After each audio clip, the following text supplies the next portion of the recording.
Hey, it's Jordan. Delighted to be joined by Jonathan Sokolow. You are an attorney down there in Virginia and have been one of the top activists fighting against the Mountain Valley Pipeline, as well as the Atlantic Coast Pipeline for many years.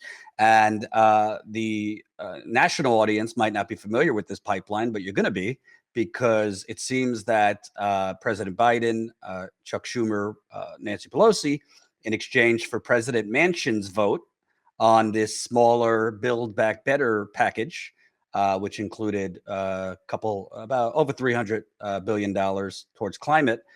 They are granting and fast tracking the Mountain Valley Pipeline, which goes through West Virginia and the Appalachian Trail.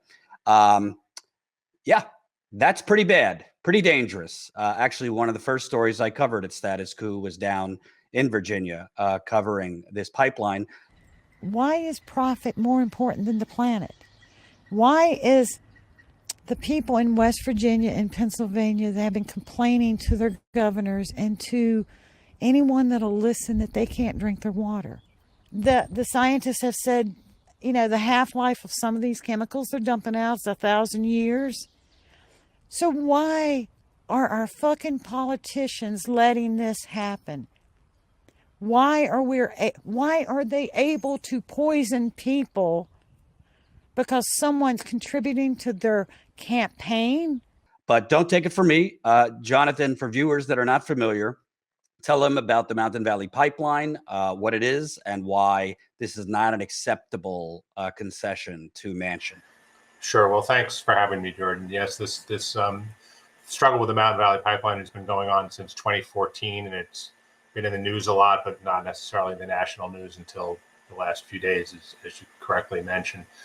It was proposed by a consortium of out-of-state companies that formed a limited liability corporation to build a 303-mile pipeline carrying fracked gas, methane gas, from the fields in West Virginia through 11 counties in West Virginia, on into Virginia, and then into North Carolina and possibly beyond. It has been plagued from the start with environmental concerns. The Federal Energy Regulatory Commission actually granted a certificate in 2017 and allowed construction to resume, or construction to begin, I should say, despite the fact that the companies were missing several federal permits. And since that time, it's gone from bad to worse. These permits that were eventually issued were challenged in court, were thrown out by the Fourth Circuit Court of Appeals, multiple permits.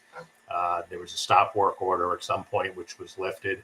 The permits were reissued and then thrown out a second time, which is what happened most recently in January and February of 2022.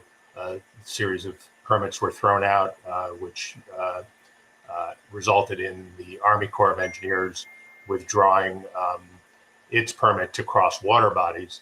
And as a result of that, construction has now ceased. The pipeline is about 56% complete.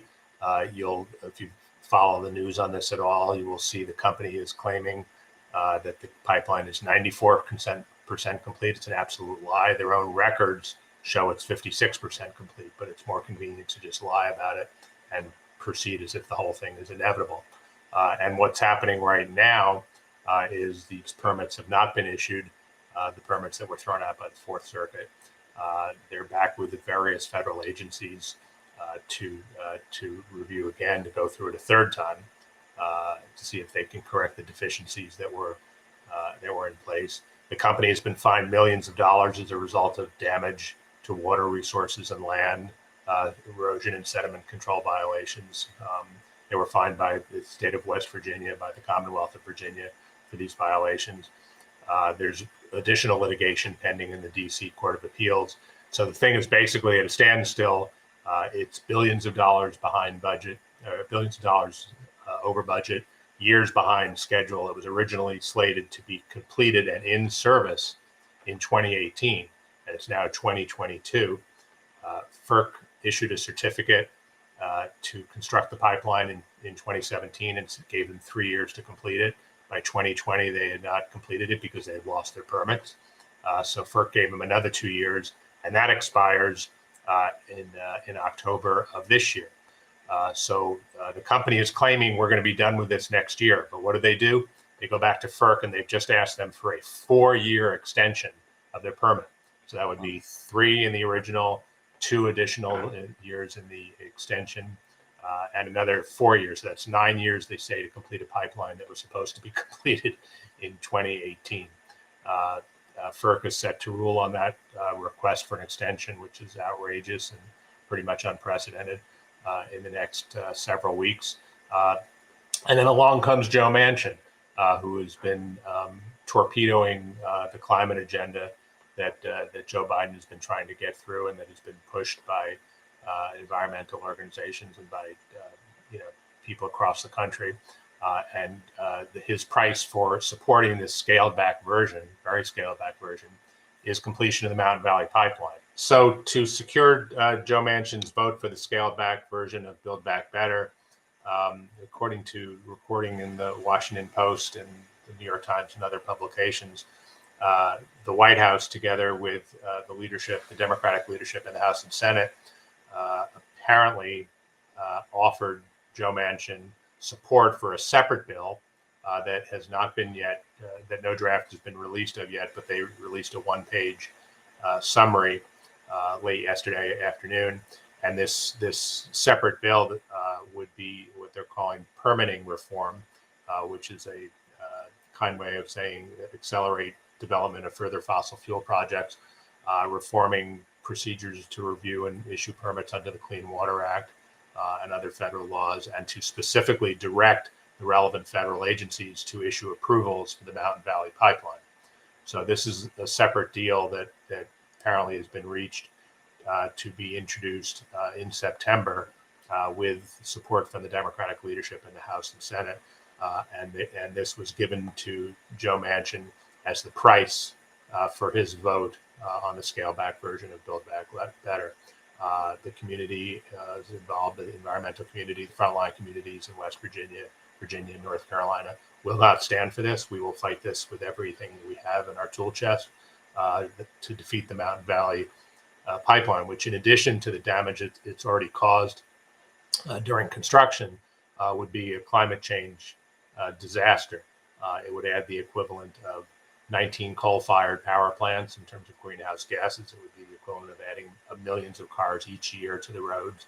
It would actually increase the production of greenhouse gases in the United States from stationary sources just by itself, this one pipeline, by more than 1% every year. So it takes us in exactly the wrong direction the scientists tell us we need to go in, and it would impact most directly the communities in Appalachia. Appalachia is not a sacrifice zone, and it's been treated as a sacrifice zone by the fossil fuel community for too many years. We will not stand for it. We will fight this, and we will defeat the Mountain Valley Pipeline, and we will defeat specifically this so-called side deal that apparently was agreed to by the leadership yesterday. And, just so people kind of have a little context here, a couple of years ago, there was a mother and daughter on Bent Mountain in Virginia that protested at the top of their tree, a tree protest for a month, because the fossil fuel company was trying to cut down their tree to put this pipeline under their home. And supporters surrounded them in the forest, basically, to support them. And that family, like many others, I interviewed Red Terry and her daughter. If that pipeline explodes, the blast radius was about 2 miles, which you're talking about going under some of the steepest slopes in the country. There's no telling how many people could be injured, potentially death, if there's an explosion in this pipeline through West Virginia, North Carolina. But Joe Manchin, Biden, like you said, it seems to be a sacrifice zone, not to mention the waterways, the air for this so-called natural gas. It seems pretty counter. It seems pretty counter if your goal is actually to tame the planetary inferno to approve this.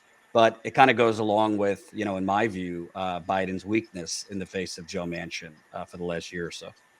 Yeah, I mean, you're quite right. The damage that would be caused, people's lives are not trade-offs. You can't, and I remember when you came down to interview Red and Mine or Terry for that tree sit, and they were not the only ones, by the way.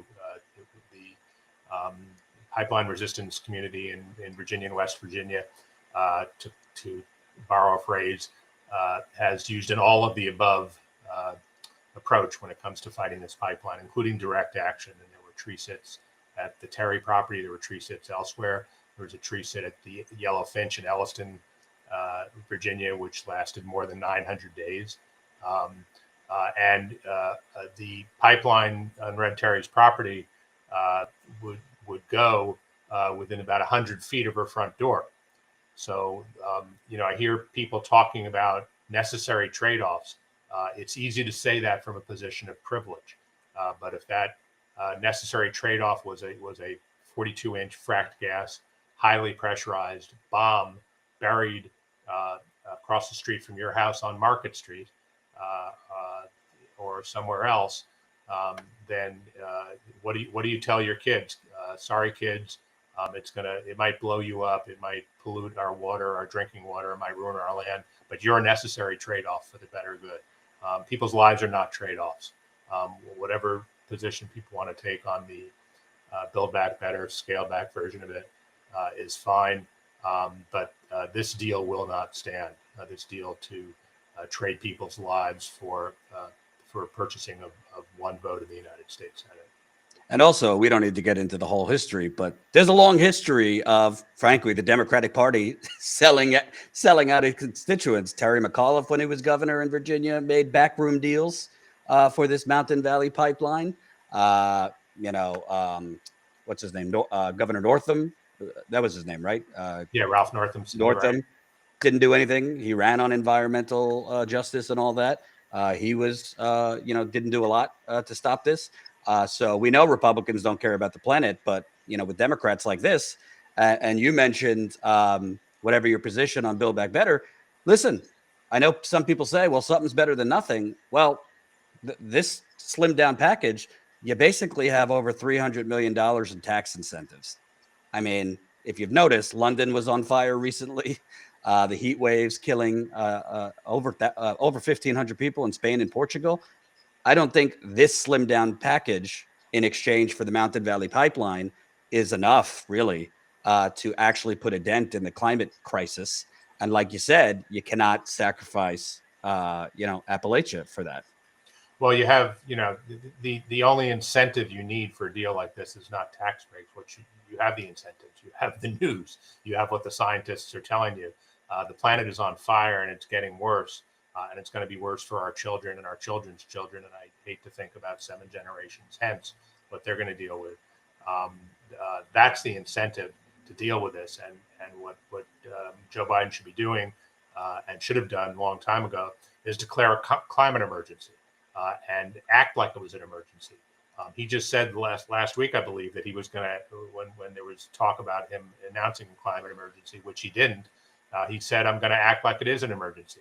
Well, now we have this deal where it seems very much acting like it's not an emergency, at least not Joe Biden. It's an outrage.